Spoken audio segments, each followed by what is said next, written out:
Както си спях и се опитах да ловя каракуди на малка вафтер. Ей, това прекрасно амурче ми удостои честта да го извада с малката въдичка. Бах ти якото. Отдавна не бях хващал амур. Амурчето ето на това клъвна.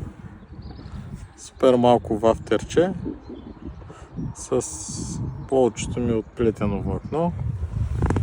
Храничка.